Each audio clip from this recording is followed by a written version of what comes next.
Why, sir? You've never used them before.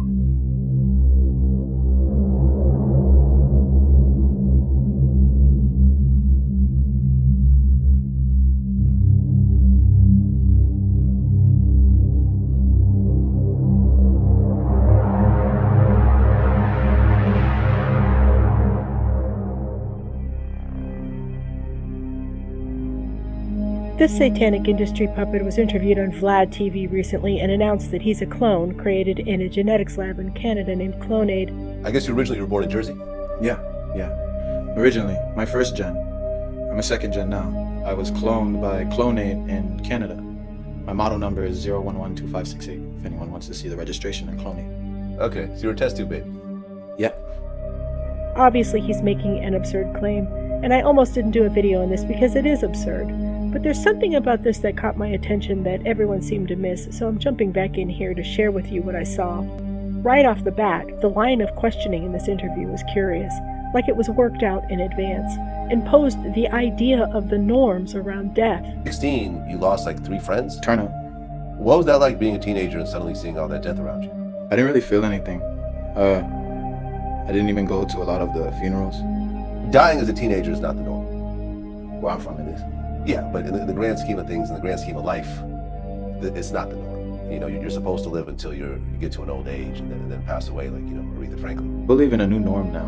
I believe in a new norm of like through the creation and synthesis of DNA that we can live like immortality, like immortal, through clones and transfer our consciousness. I'm a living proof now. Why are all these celebrities talking about and claiming to be human clones? And also attempting to resurrect old hippie UFO cults from the 70s. All attention and fame-seeking behavior aside, there seems to be a concerted effort to insert these ideas into the stream of consciousness of their fans like some social engineering experiment. So what are the facts? Are we capable of making human clones? Mononuclear reproduction. Cloning. We take the unfertilized egg of an ovulating female and destroy all of its genes and chromosomes. We then implant the nucleus of the donor cell, which could be taken from a blood sample or even a skin scraping. Without parents? Well, it has no father because the egg was never fertilized. No mother because its genetic code comes from another being. The short answer is yes. But as far as we are told, the technology required to clone a human being is not perfected yet.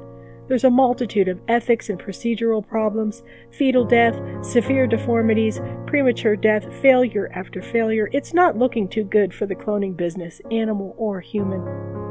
Big tech futurist transhumanists have blazed right past the idea of human clones anyway. They had to, because they realize that humans just do not evolve into these superhumans like their beloved grandfathers of transhumanism predicted. Their goal is to achieve the next level of human evolution by merging human biology with the machine. They have grandiose ideas, rooted in Darwinism and adapted by the architects of the futurist transhumanist movement.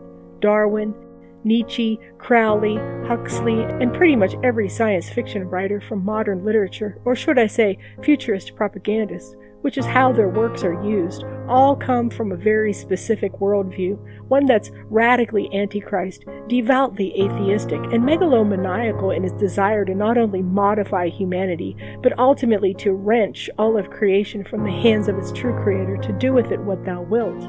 One thing you cannot do to a group of mind-numbingly wealthy and elitist atheist intellectuals is to show them that they are wrong, that their godless theories are false.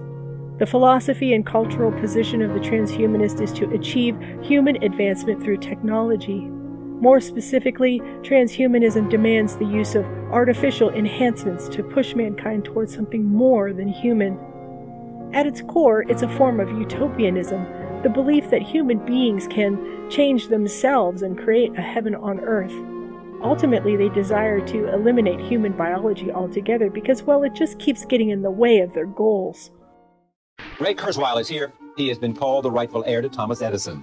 His new book is entitled The Singularity is Near, When Humans Transcend Biology. Ray Kurzweil is a pioneer in the field of artificial intelligence. He's an award-winning scientist and engineer, a millionaire several times over because of his invention. Bill Gates has called him the best in the world at predicting the future. According to Ray, you're going to have relationships with machines. Computers will have consciousness in just 25 years. Fundamentally, you're talking about tampering with humankind. Inventor Ray Kurzweil thinks that one day humans may be able to live forever. When you say the singularity is coming, what does that mean exactly? Singularity is a future period which technological change will be so rapid and its impact so profound that every aspect of human life will be irreversibly transformed. There won't be a clear distinction between humans and machines. Our computers are not going to be these rectangular devices we put in our pocket. They're going to be inside our bodies and brains, and we're going to be a hybrid of biological and non-biological intelligence. Technology feeds on itself and it gets faster and faster. In about 40 years, the pace of change is going to be so astonishingly quick that you won't be able to follow it unless you enhance your own intelligence by merging with the intelligent technology we're creating. So that's such a profound transformation that we borrowed this metaphor from physics and call that a singularity. In an article from Forbes dated October 1st, 2018, professor and science fiction author Werner Vinge, and the originator of the term singularity, says, and I quote, "Within 30 years, we will have the technological means to create superhuman intelligence. Shortly after, the human era will be ended." End quote. Ray Kurzweil builds his entire platform on this straw man. Our technology, our machines, is part of our humanity. We created them to extend ourselves, and that is what is unique about human beings. That's what's unique about human beings? Machines are part of our humanity? Well, it seems they really want us to believe this is true. And Google is a major player in the transhumanist movement. Stephen Levy, author of In the Plex, said in 2011, and I quote, "From the very start, its founders saw Google as a vehicle to realize the dream of artificial intelligence in augmenting humanity." Google hired Kurzweil to be its director of engineering in 2012. Of course, Kurzweil and everyone from this camp have two things in common. They are very, very wealthy. And they are all atheist communist technocrats who believe very strongly in the New World Order and have invested their time and effort to the cause. Their vision? To fast-track a technocratic fascist oligarchy and global system of control and package it as a plan for a man-made utopia. Listen to him speak here, and he tells you what his true goal for the future really is. You said that our ethical system is based on the idea of consciousness. Our economic system has been based on scarcity and friction. What about a world where, as you say, we can make anything out of anything at any time? There'll still be money in the future, and we'll still have an economic system based on money. However, I've written that we'll achieve the goals of communism through a combination of the law of accelerating returns and the open source movement. And there it is. Everything he does is to push toward technocratic communism. Listen carefully to his straw man. We can make anything out of anything at any time. Is he suggesting that materials can manifest out of thin air at zero cost? The law of accelerated returns is his own made-up theory. It states that through exponential technology and abundance, the cost of things will eventually drive down to very little to no cost.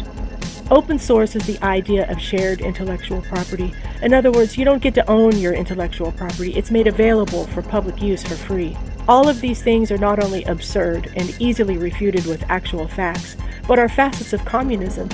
I remember when I was in junior high school, this was at the height of the sort of Red Scare, and communism was very big, and our social studies teacher wrote the goals of communism on the board. It was from each according to his ability and to each according to his need. And said, well, what's so bad about that? But what was wrong with it was the system used to achieve that goal, or try to go towards it, which was forced collectivism. A different kind of collectivism, I think, will get us there, which is the collectivism of freedom, with self-organizing people who can contribute to the growth of knowledge. And how is this not forced collectivism if everything that is to be made, all information to be obtained, everything that is to be manufactured or consumed comes from only one source, the one they have built? And the only access to it is by being made into some machine hybrid just so you can gain access and keep up with it? It's insanity, pure and simple. Technology feeds on itself and it gets faster and faster. In about 40 years, the pace of change is going to be so astonishingly quick that you won't be able to follow it unless you enhance your own intelligence by merging with the intelligent technology we're creating. And yet he's glorified in the big tech community worldwide. Right now, if you want music, movies, books, there are millions of these items for free. There are also robust book publishing industries, and despite discussion of prices in those industries are actually as big as ever, because people still spend money for proprietary forms of that information. But if you were very poor, you could actually entertain yourself pretty well with the free forms. In the future, we're going to have information that can be turned into a blouse, or any other object, food, modules to build a house, and We thought you'd be able to live quite well with open sources of information. Say, oh, they need a three-dimensional printer. Well, right now you can print out 70% of the parts on your three-dimensional printer to build another three-dimensional printer. That will be 100% within 10 years. So people will be able to print out, to send one three-dimensional printer to Nigeria, they'll be able to print out a second one, the two will print out four will print out 8. What's he saying exactly? That we can manufacture our own goods through 3D printers and manifest limitless materials right out of thin air? Can you make food with a 3D printer? How is that done? Do you want to wear clothes and live in a house from parts made from a 3D printer? And can markets really survive in an open source environment when they demonetize the world and make everything free? That's just absurd. It's a flat out lie. Listen to what he's saying here. He is telling you that there are two specific groups of people in his futuristic world. Those who operate from money on one plane of existence, and the poor who take the scraps that fall from the rich man's table. Ray Kurzweil is famous for many straw man statements that can't hold even a teaspoon of water. I'd like to see him on a debate platform, but I guarantee you'll never see it happen. I gotta say, his whole spiel sounds way more like communist propaganda, and a lot less like goals that can actually be realized. This should pretty much clear up the whole premise of human clones. Trust me, human cloning is just not a thing. They've gone way, way, way beyond that. So who and what is Clonade, and why is this important? Just the mention of this name is an attempt to resurrect an old hippie UFO cult from the 70s, straight out of the counterculture movement. Kid Buu isn't the only industry artist recruited to bring back absurd UFO cults from the dead, but I'm finding it difficult to believe that these are original ideas coming from these young men. Clonade was created by this man. Born in France into a wealthy atheist family, at age 15 he ran away from boarding school, spent 3 years as a street musician before being discovered by a national radio director who signed him to a record contract. Claude became a rising teen pop star and released 6 hit singles under a new name, Claude Seller. Later he became a race car driver, published a car racing magazine, and according to him on his way to work one day encountered some extraterrestrials. Claude, who changed his name again, this time to Rael, founded a UFO religion called Raelianism in 1974. Now, ladies and gentlemen, listen to me very carefully, because I have something to say to you. Our next guest, let me tell you his story. On December the 13th, 1973, he was 27 years of age and a motor racing fanatic. And on that day, December 13th, 1973, he was on his way to work, possibly, because as well as being a motor racing enthusiast, he had his own motor racing magazine. And he was going to work, and he drove off his normal route to a volcano in central France on his way to work. There he met, listen to me closely now, there he met some extraterrestrials. And they told him that they had created humankind in laboratories. And they asked him to spread the word throughout the world about them. And they asked him to build an embassy on neutral territory so that they could come and visit the Earth, the people they had created, in peace. Now, in 1975, he met with the ETs again in a south-central region of France, and they took him with them to their planet. Let's have a welcome, please, for Claude Rael. This story is... And how long did the conversation last on that first day? It was 6 hours. 6 times 1 hour. 1 hour the first day, 1 hour the second day, and the 6th day, 1 hour. Yes. And then, when the next time you met them, in 1975, was it? You met them, and they took you with them to their planet. In what sort of a thing did they have to travel to the planet? We have to understand that technology is 25,000 years of advance on us. So, if we imagine what was the civilization 100 years ago, for instance, everything in this studio is like a miracle for our grandfather. Yes. The microphone, the lights, it's beyond their wildest imagination. Exactly. But can you try to imagine, after 25,000 years, what kind of civilization we will have on Earth? So it's what is their civilization. Yes. And when you got to their place of abode, their planet, what did you see there? Tell me about the people you saw and how they travel on the planet. And do they work, and are their children? All of those things. Necessary to understand, these people came on the Earth a very long time ago. They built big laboratories, and in these laboratories, thanks to DNA and genetic combination, they created all life on Earth. It means trees, animals, and men in their image. Us. Yes. And the Bible describes what they did. You will say to me, but in the Bible it's written the first day God did that, the second day... But it's not written the first day God did that, but the first day Elohim did that. The second day Elohim did that. And in Hebrew, Elohim means those who came from the sky.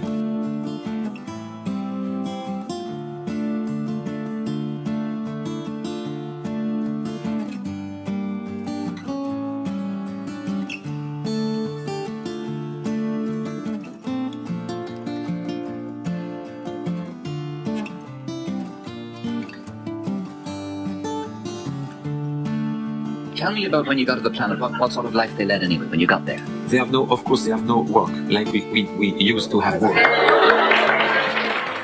They have no work, and so what do they do all the time? Why they have no work? Because, and we are slowly going inside this civilization. For example, if all the people applaud here, it's because they feel men are not made to work.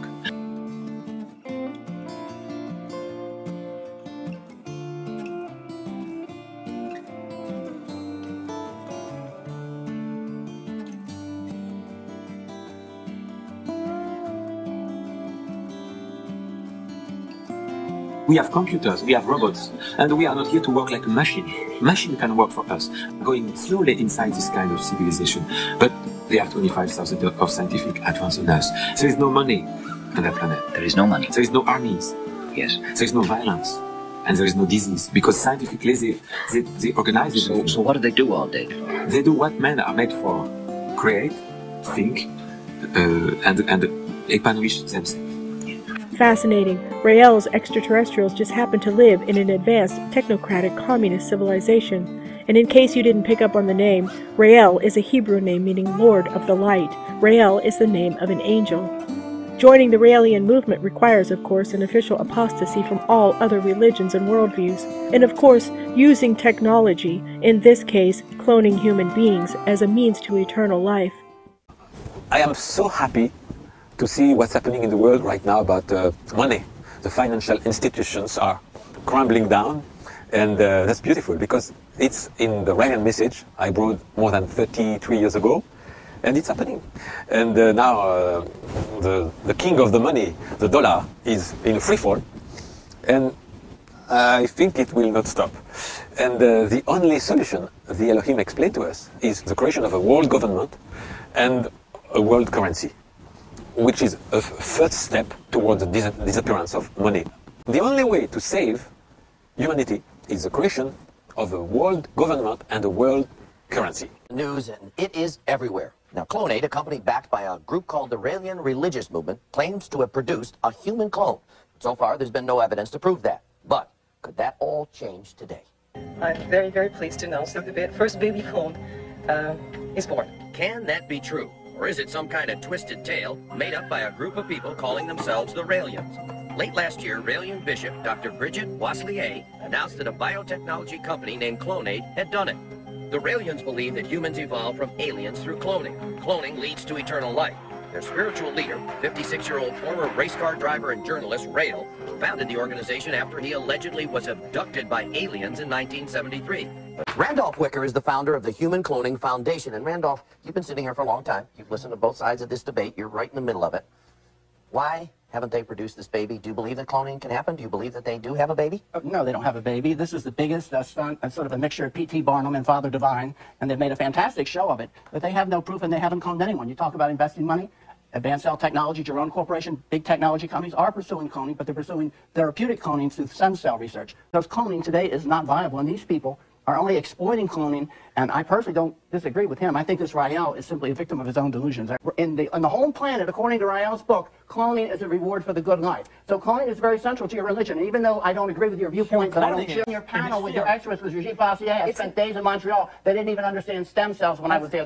All they could talk about was downloading memory from one computer to another, which made no sense to me, frankly. I don't think I put my mind in the computer transferred somewhere else. Things, the philosophy of, which in the long run, we say in the Raelian movement that cloning will lead to eternal life thanks to personality transfer. We're not there. In the name, love, wisdom, and power which thou art, to charge the consciousness of each one here with the ascended master present, self, luminous intelligence and substance, and power of light.